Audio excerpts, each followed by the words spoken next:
Hi, I'm Spencer Grendall, and welcome to the Spencer Grendall Show. We have a very exciting show for you today.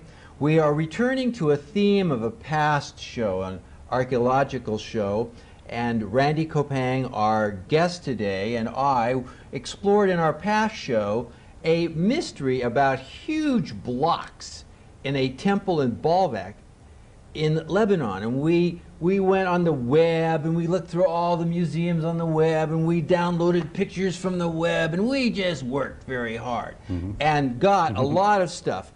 And it was a mystery because we have these large stones, and how did this happen? These are bigger than stones in Egypt, but similar in certain ways and yet different. And Randy got so excited that he bought a ticket to Lebanon, took a cameraman, and hightailed it there. Not only go to Lebanon, he went to Egypt. So we have a two-part show, Anomalies to the Temple of the Sun. And what we mean by anomalies here is unusual things that we with modern science, or with what we now know about ancient science, cannot explain how certain things happened. That there are like clues to a greater mystery. Now, Randy, welcome to the show. Thank you, Spencer. And tell us about this incredible journey. How did you get excited and take off to Lebanon?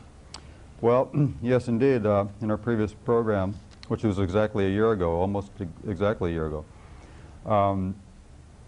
I felt that actually, to clarify a point, we did attempt to dig up as much information on the site of Baalbek, specifically as we could on the web, and we found quite a bit of, shall we say, more mundane perceptions of what the site represents, but we found very little evidence and not very much photographic evidence, shall we say, especially in that sense, that showed exactly what has been described in a number of books that have come out, that are books devoted to revisionist history. Well, there's a number of people, and more of them all the time, writing books and doing a lot of very good research that have felt that the perceptions of the past as held by the Orthodox academia have basically understated a lot of artifacts that are there throughout the world, and kind of arbitrarily decided that they were insignificant, and so therefore they didn't include them in their overview of what history suggests as far as perhaps technological developments in the ancient past, and then how these artifacts played a role in both the cultural and spiritual lives of the people of the past. And what happened with me was I got enamored with this one particular site, especially this one at Baalbek, because I noticed that there wasn't a lot of photographic evidence that was described in some of these books, such as by Zacharias Sitchin in his book, another guy named Alan Alford. Right. Well, I want one thing before we jump to Lebanon. Now, when you say revision, let me say, in other words, you say, what is the motivation? You're saying that certain historical writers are now kind of like they're breaking the skipping mold over and not really analyzing this evidence. Is there a motivation why they wouldn't want to face this evidence head on? The Orthodox people, you mean? Well, in terms of the new authors, they're feeling that the old mold of historical reckoning has to be broken, the mold of that, and because basically it has developed into a dogmatic bias in terms of how to analyze and interpret history. So these new people on the scene are just carrying on in the tradition of basically reevaluating what we know as people about the human family, the history of the human family, basically. And this has always been done. There's no reason to believe that just because a history has been kind of like institutionalized in the way that it's being taught, that we should take it for face value, that there's nothing more to determine. That's hardly the case. Yes. And so that's why there's so many people going back into the sites themselves, in actual fact by visitation, and looking around and seeing if there's something there to develop new ideas around. And so that's especially the case at Baalbek. And I'm going to show you some films that we took. Well, tell us about your journey, then we'll show the film. Now, you took off from LAX. How'd you get there? Yeah, we flew actually directly to Lebanon. Baalbek is in Lebanon. It's in north central Lebanon in the Bekaa Valley. And we had no trouble going there. And you went with a cameraman, you brought back some video. Yeah. You want to give any background on this video, or we want to look at it and have you talk over it? How do you want to work this? Well, what I thought I'd do was, in terms of furthering my research as background material for this film clip we will show, I will perhaps read or elaborate some ideas about the history of the site to show that there is there is a degree of continuity with respect to the history that's written about the site and the anomalies that we're going to describe.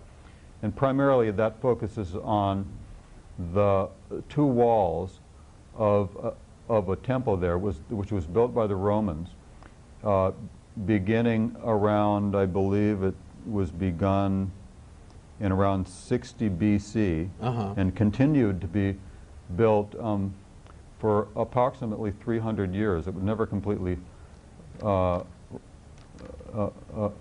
fully realized architectural construction. But the remarkable thing, as you see right here, these blocks in the middle, the Romans built upon these blocks, the large ones there.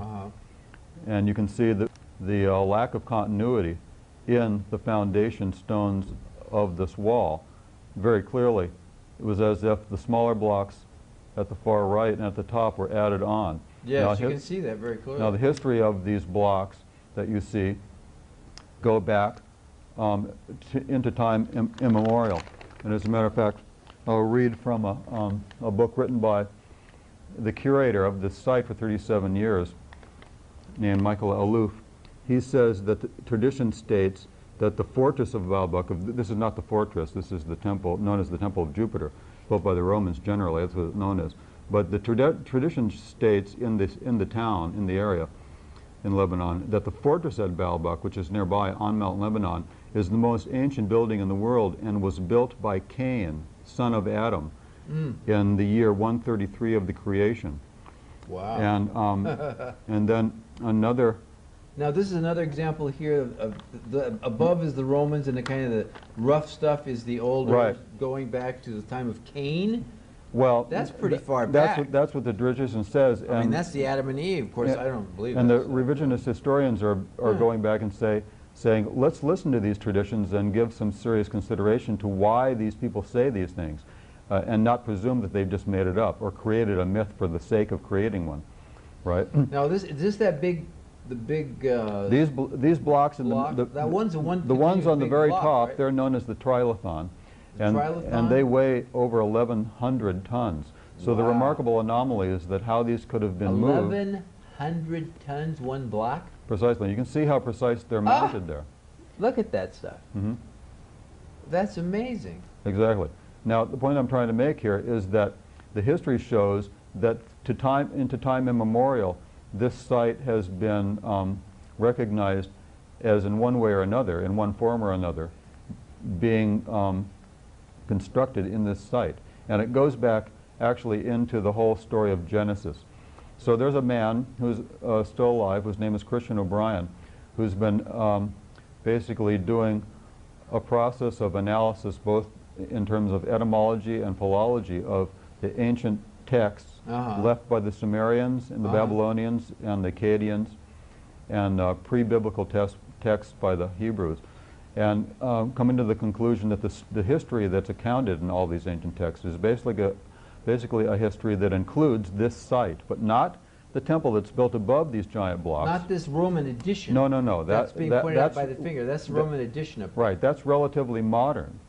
In fact, the parts that you're seeing now were actually a reassemblage of the blocks actually after it was torn down by the Arabs, and they rebuilt it to fortify it and use it as a fortress. But these blocks here are totally anomalous and inconsistent with the apparent building that you see there on the left now.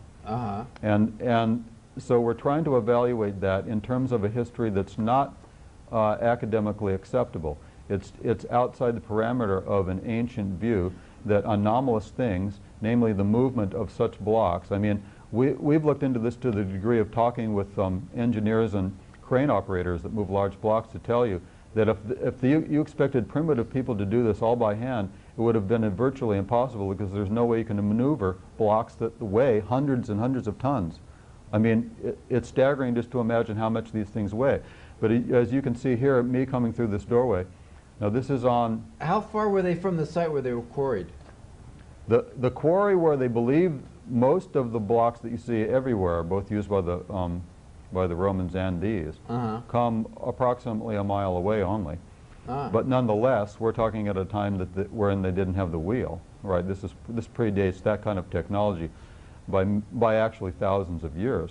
So people like Christian O'Brien are going back in there into the history of the Sumerians, and identifying localities, namely this very region that can be very undoubtedly identified with the story of Genesis and the story as told by Enoch in the book of Enoch, one of the books of the Old Testament left out of the Old Testament. And you could identify that this site of Baalbek actually was a settlement area within what came to be known as the Garden of Eden region of the Middle East. And what Christian O'Brien has done is shown that Baalbek was a site... That's you standing on that road, That's right? in front of me. That's proportional. You can see those blocks there are about 14 feet tall. Wow. But you can see that they're truly monumental, and as they say, cyclopean. And there's a lot of them as well. There's not just a few of them. So whoever designed this decided arbitrarily that there was no problem with doing it, and maybe in terms of economy or who knows what the purpose was for the original construction, although there is a hypothesis, but we don't have time to go into that. Now, right now, we're viewing right in the center there. You can see some columns in the far distance. That's the temple where we just were. This is the quarry where these blocks came from. Now, this block right here is the largest of all blocks. Look at that block.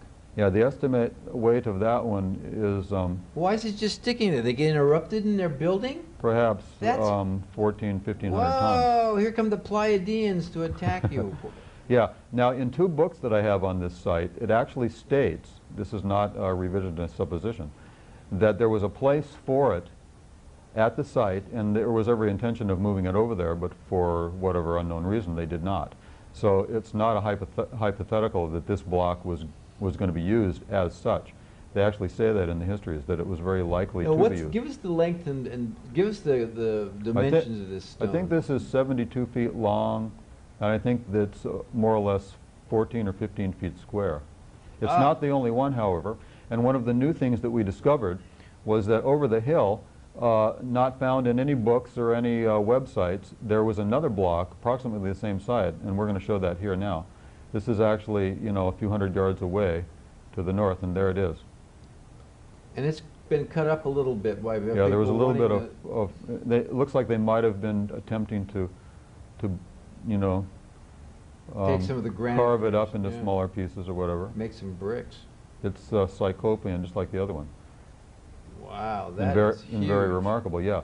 So the question is, why would people build with such large building materials that would seemingly be so illogical to use, given the size and the magnitude of what it would take to move them? The gravitational forces alone on such objects would seemingly preclude them getting it over there in one piece without killing anybody in the process. And yet, not only did they do it, they did it with expert precision when they placed them in there.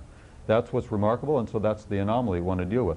Now, so maybe I should skip ahead to a precedent as we come back here.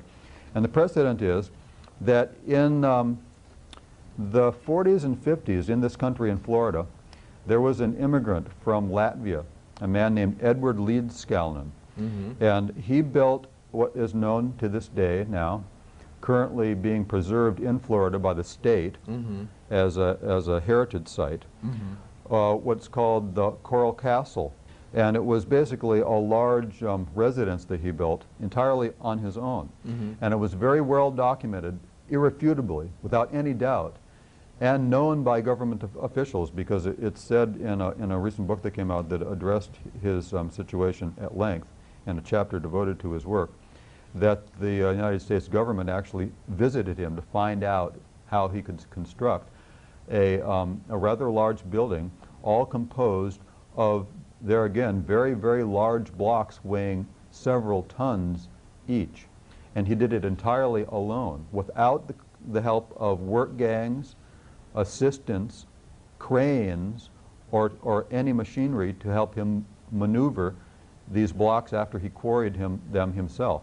Basically, the building material was a kind of coral, which is in the area. And how heavy is coral? Coral's not as heavy as granite, though, is it? No, but, well, it can be if their pieces are large enough.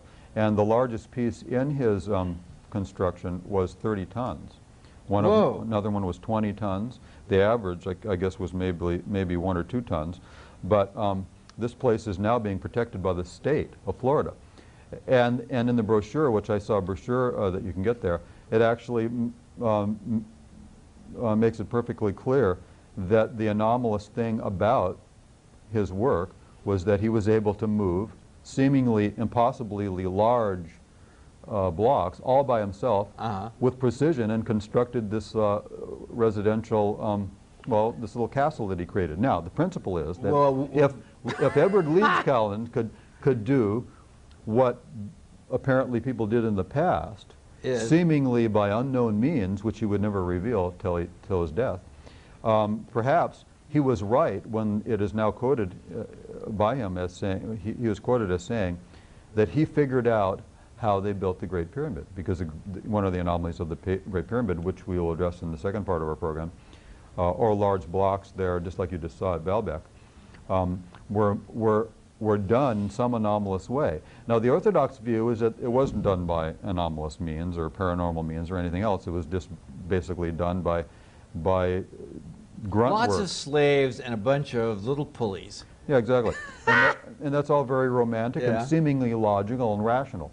So you try and do it as an experiment. Except, right. Fortunately, we have this situation with Mr. Leeds-Callan, who obviously did employ anomalous means. So there's no reason why we, as modern people, should not take that as a precedent and say, you know, it may be worthwhile to look into this to see exactly how he did the impossible, because it wasn't possible for one man to move blocks that weigh 20, 30 tons, all by themselves.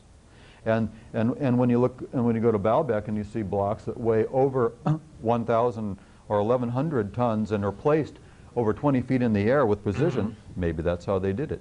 And so basically, this is the kind of thing that motivates a lot of people who are going into various areas, such as Stonehenge, such as places in Peru, Tiwanaku, and perhaps even the pyramids in Central America as well. That something was known by the ancient peoples that actually makes them not primitive people. In some way, they may be comparatively primitive in more cultural ways, but in terms of technology, what they knew about astronomy, various things like that, they apparently were much more sophisticated than even we are today. What's the conjecture about how this, what's his name, this Finn? Latvian. Mr. Leeds-Callan. Basically, he actually published a few monographs, or one in particular that I know of, and a few other little small articles, that he had a theory of relativity, shall we say, about the nature of matter itself. And that apparently led him to the realization that he came to, that you can maneuver matter if you understand more about the nature of its quantum properties. In other words, the magnetic properties of the atoms, the structural atomic essence of any given material. And if you understand enough about that, you can in some way alter it to such a way that it can be maneuvered as if it didn't weigh as much as it did, and therefore in some way, shall we say, violate the forces of gravity. But perhaps gravity is not what we think. Well, you know, when I was at Brown, there was a graduate student that I ran around with for a while, a crazy guy, and he was really into Tibet. And he was convinced that you could get a group, now you're talking about one man, he was convinced that you could get a group of people and take a tone. And with a tone, you could actually come by a tone to the tone of this mass. So if you got your tone of monks, you know, and you keep working on the tone of that mass, that when you hit the tone of the mass's gravity is released for a moment, and it's like a balloon, and they would just float these things up. He was convinced of this, and it was very interesting to talk with him, because it is a very captivating idea that, that the mind itself is in fact the most powerful tool on the planet. Right, as in the aphorism, mind over matter. Well, I've heard that theory specifically related to the situation you just described myself. And as a matter of fact, there's no reason why not to consider that as a serious possibility, because science, in the orthodox sense, has in fact been pursuing the paranormal. And they don't highly publicize the fact that they have been researching it, but they have for actually quite a few decades now. And the truth is that the term mind over matter is not an overestimation of the possibility. That those people, and we're talking about Tibetan monks who are rather adept at what would be very remarkable feats of the control of the mind, you know, in conjunction with control and understanding of the spirit more. And it's perfectly within the realm of possibility. Now for the rational skeptic, since they haven't seen it done, then they would be inclined to not even to consider it as a possibility. But what I'm saying is that the revisionist historians that are coming up and making their mark now in more or less revising and redefining the history that we've known, they are open-minded enough to consider such things in light of the type of thing that we see at Baalbek, in light of the thing that we see at on the Giza Plateau. Let me get it this way. A lot of people in the marginal community that goes to these expos and things that we all love to get all of our knowledge about a lot of things that are kind of crazy, but some of them are obviously probably going to be true. The question is, since we have this character who did this, this would kind of take the pressure off us looking at an extraterrestrial. But it could bring us to a group of men, or like just before we started the show, I was talking about in the Bible, Abraham at the the beginning when he first was separating himself from the rest of the tribe and starting his own belief in God in his own little tribe of Judea, he went to a place to have a meeting with these giants. Huge men, of which finally David and Goliath is probably one of the remnant stories of this group of men. The question would be, and we're running out of time in for this part, but could it also have been that it was a group of people who, for one reason or another, they're not recorded in history, but we have whispers of them in the Bible, and we have whispers of them in Chaldea, and we have some whispers of this group of people in Egyptology? Well, as a matter of fact, in this same book that I quoted earlier by the former curator at Baalbek for 37 years, he actually quotes one of the other traditions that actually also names the giants that you're referring to, that figured prominently in the, shall we say, the oral traditional history, according to various peoples in the area, that includes them within the tradition. And so what we're trying to say is that we shouldn't disregard this term. Now, perhaps giants is a metaphorical thing for a level of intelligence in beings or people that would be seemingly anti-evolutionary in the sense that perhaps people were more evolved in various levels of human potential than we would have expected based on the mechanical model of, apes becoming human-like and then becoming human, and then we make a great leap and we have this great intellectual capacity. Really what the revisionist history is suggesting is that actually the potential for human development has exceeded where we are today, but many thousands of years into the past. Yes, and let's take this as the next step to the next show. Okay. And we looked at what was a temple at Baalbek, Baal being one of the gods of the sun and the wind, and played a very real part in the Old Testament as well. As they worshiped Baal when Moses came back down, and now we have this temple in Lebanon that we've looked at, these huge stones of 1,100 tons. 1,100 tons. And in our next show, we're going to move now to Egypt and follow Randy Kopang and his wild escapade into the mysteries of the past.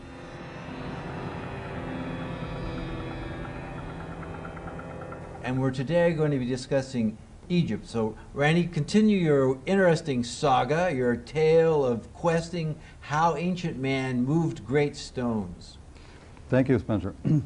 Yes, where we're going to begin at this leg of the journey, actually right after we left Lebanon, or Baalbek in Lebanon, we flew directly to Cairo. And a friend of mine, Larry Hunter, who I went there, who's been there very many times, who's an amateur Egyptologist,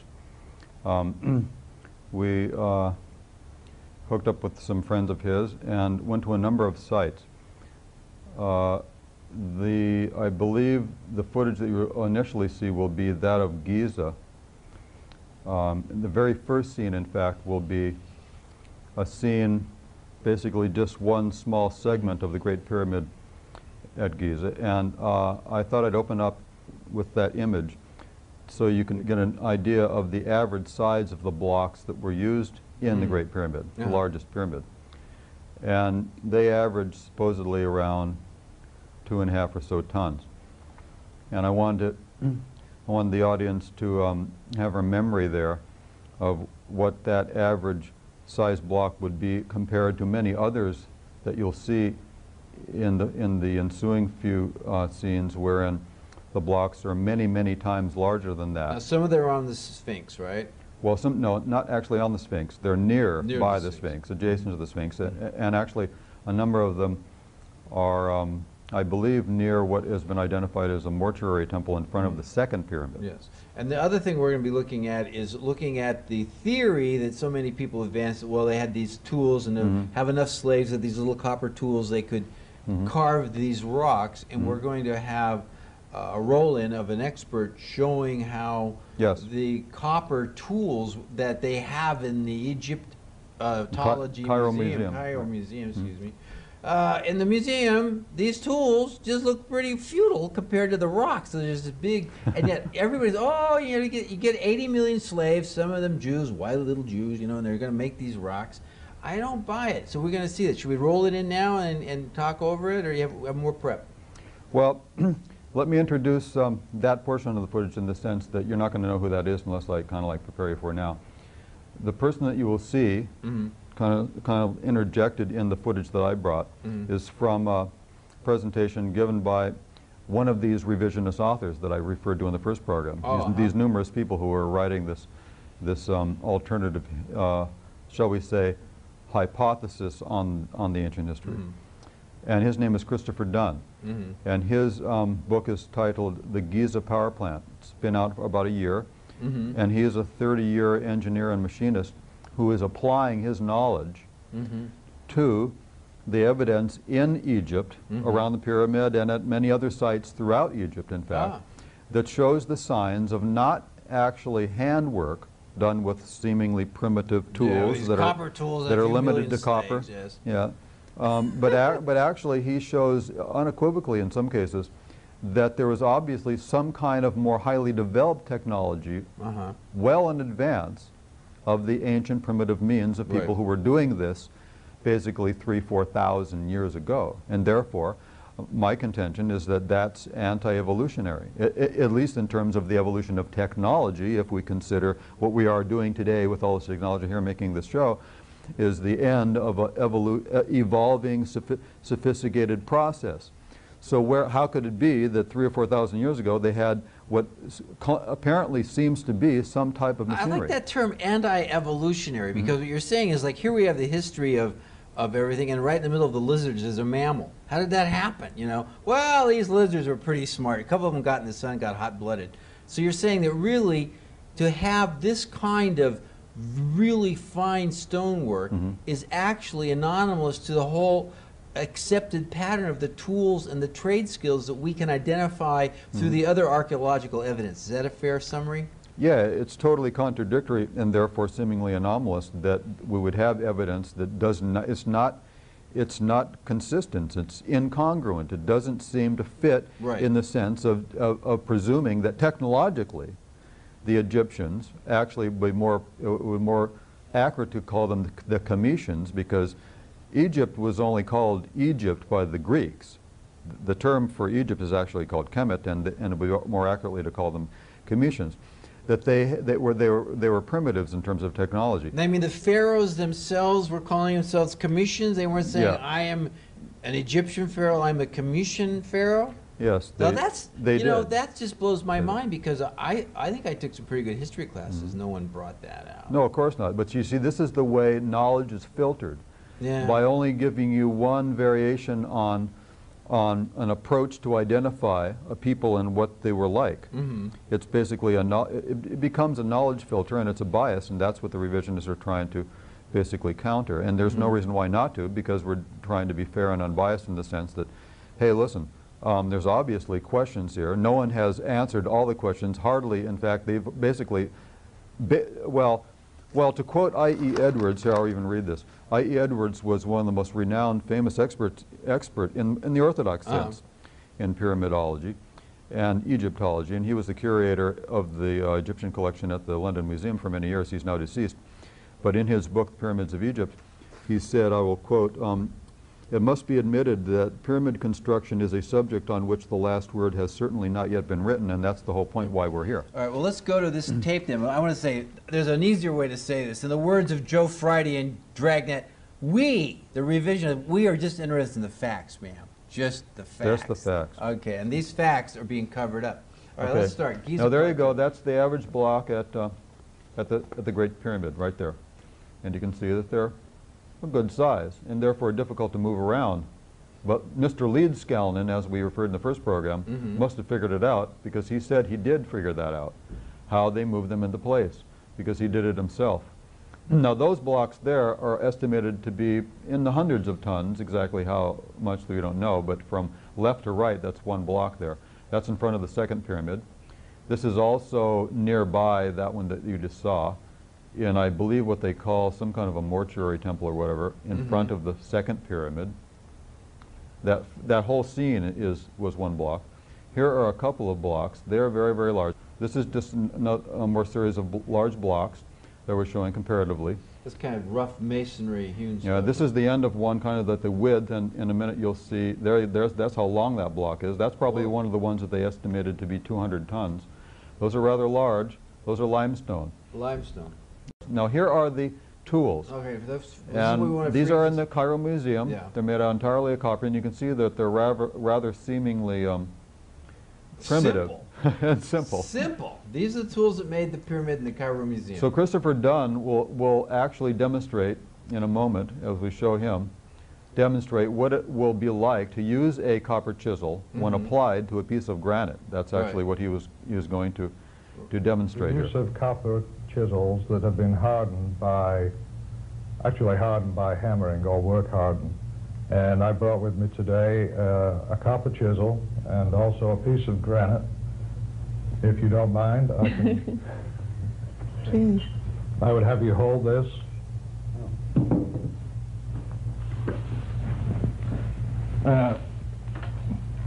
They confiscated I have a brand new ball-peen hammer. They confiscated my hammer at the airport. They will not allow The age hammers of through the terrorism. airport now. So I guess I'm going to have to leave this behind too. The corner is generally the weak area. This chisel was created for me by a fellow by the name of Bill Cronkite at Danville Metal Stamping. And so I'm going to attack this corner with the copper.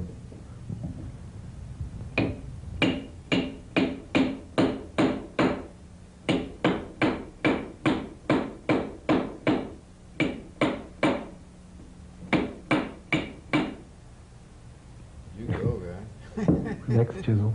If you could focus in on the edge of the chisel, you can see that it's been damaged. I was able to break off a little bit. That is probably more the result of the granite being embedded in the copper than actually the copper itself. But to actually go to it and create those artifacts using a copper chisel is impossible. And that's what the Egyptologists basically have asked us to believe. Is that correct? That the tools of which they show in the museums in Cairo are basically this particular technique you just showed us. That's what you'll read in a book on Egyptology, if it's written by certain Egyptologists, yes. Wow, isn't that amazing? Mm-hmm. This is something, you know, because I remember they get you young, you know. I can remember being very young in school, and the teacher says, "These are the pyramids." Imagine they show all these little workers, you know, they're all like chiseling away, and it doesn't work. Well, in point of clarification, the copper tools, I'm sure, were effective in cutting limestone, which is extremely soft compared to granite. But if you look on what they call the Mohs scale of the hardness of materials, copper, even hardened copper, which the Egyptologists say they developed some method to harden it by tempering it or whatever, and even I.E. Edwards, who I just quoted, says in his book that they haven't found any evidence of how that could have been done. He said that. But in any case, they say that maybe they hardened it and made it a little bit harder, and so therefore, you know, then they could do better work with it. But the truth is that on the Mohs scale, copper, hardened or otherwise, is about half as hard as granite. So it makes no logical sense that they could do precision, the type of work that you will see continuing here. And so as we continue in the roll-on, you'll see some of the precision work that we're talking about. Okay, now we're beginning to get into the issue of the granite, and you'll see the arrow is pointing to what they call a blend radius between the perpendicular sides. Now, we'll give some much better examples than that, but the mere fact that there's a contour there in between the two angles. Here is a much better example of that. And you can see the arc, the way the piece is arced over. Yes. Well, Mr. Dunn took some calibration devices to Egypt. This is a better angle of that same piece that weighs a number of tons, actually, this piece of granite. It's pink granite.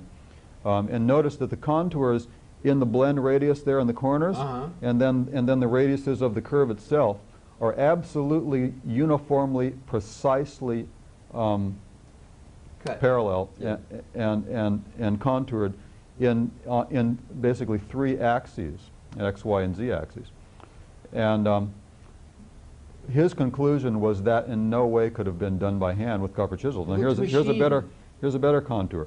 I photographed that photograph, and I'm here to tell you that those curves are absolutely uniform, just like they had some kind of a router or something that went right through it and cut it. And the uniformity is a function of the device used, not that it was done by hand. Handwork can't be done like that. It's too irregular and too imperfect to create such uniform parallel surfaces. Here's some more of the blocks, very large blocks. These are also at Giza. And now we're going to go to another site to show more of the evidence of machining. And this will be a site that's about 10 kilometers or so south of Giza, where the pyramids are. And this is the site of Abu Sir.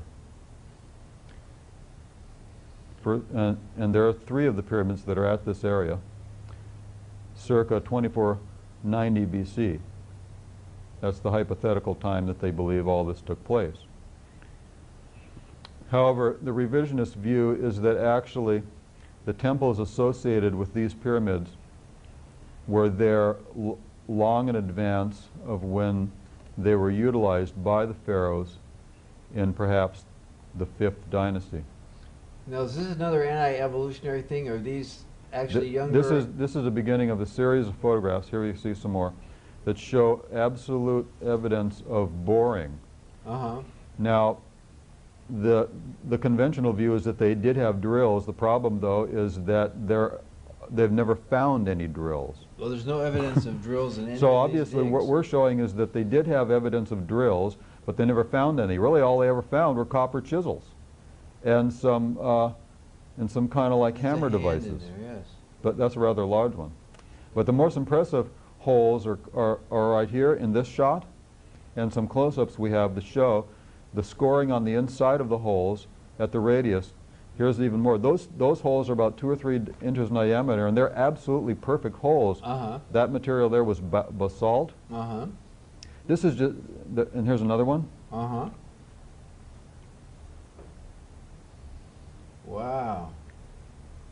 This is really, you had a good cameraman. This is very good contrast here to see the different styles of... Yeah, now here we have an example of this. As you can see, that's a perfect hole, and you can see little lines on the inside that are due to the scoring of the drill bit. Well, how do Egyptologists of the conventional Orthodox view explain these holes if you have no evidence of the tool? You can see the scoring on the inside. I see the scoring. Right, of the rotation. And actually, an unusual thing about the boring device that they used, and that material there you see is basalt. It's approximately the same hardness as granite. The types of drills that they used were actually hollow drills. They were actually tube drills, which was even more remarkable, presuming that they used copper drills, because they would be seemingly even weaker than if the drill was a conventional drill, as someone imagines a drill in their mind.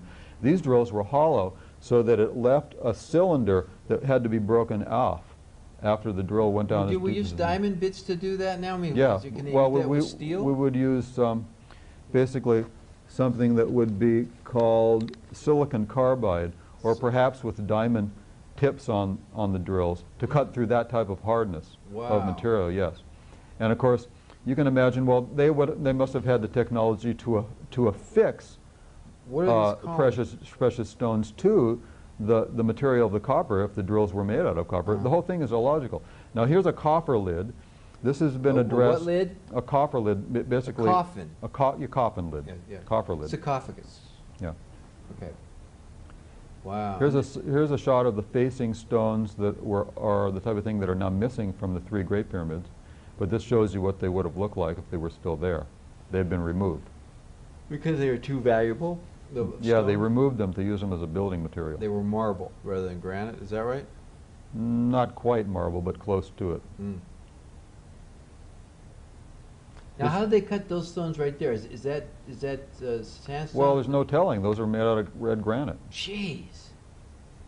It's hard to tell how they did it. And we have just those little copper tools and 100 little slaves. Well, I might say though that there was a man in 1837 named J.R. Hill who found a piece of iron embedded in the Great Pyramid and sent it to the Cairo Museum, and it still exists there. It's the only piece of iron that was ever found that was absolutely irrefutably shown to be a part of the site where it was found, so they couldn't presume it was placed there later after the ability to make iron was developed. But actually, where Mr. Hill found it in 1837, it was emplaced between some of the blocks, I believe somewhere in the Great Pyramid, and therefore must have been there when the pyramid was constructed, and they didn't refute that. However, they don't make a big deal about it because, of course, the primary classic pyramid age, which was in the Old Kingdom of the dynastic period, which was divided into an Old Kingdom and a New Kingdom. The Old Kingdom ended around the 5th dynasty, and that's around, 2400 BC. Now, they ostensibly didn't have the ability to smelt iron or create iron. So when Mr. Hill found the piece of iron, they took it and they cataloged it, and then they just set it aside and forgot about it until recently some people went there and said, hey, listen, we know that they found it. A very renowned Egyptologist noted it in one of his books, and that's how they had evidence for it, and so they went there to see it for themselves, and it does exist. But they don't claim it has any place in history because, of course, it doesn't fit into history. So what I'm saying is that the find shows that obviously they must have had some kind of materials harder than copper, and that at least shows that in one instance it shows they must have had something harder, namely iron. But they haven't found really anything other than that, so it's an anomaly. So Mr. Dunn hypothesizes, with a great body of evidence, much greater than we've even referred to here. I mean, it goes on and on. We don't have time to discuss it. And it's over and above simply drilling techniques or the cutting and placing of precision-placed blocks that weigh 70 tons in the Great Pyramid, or these contoured pieces. It goes on beyond that too.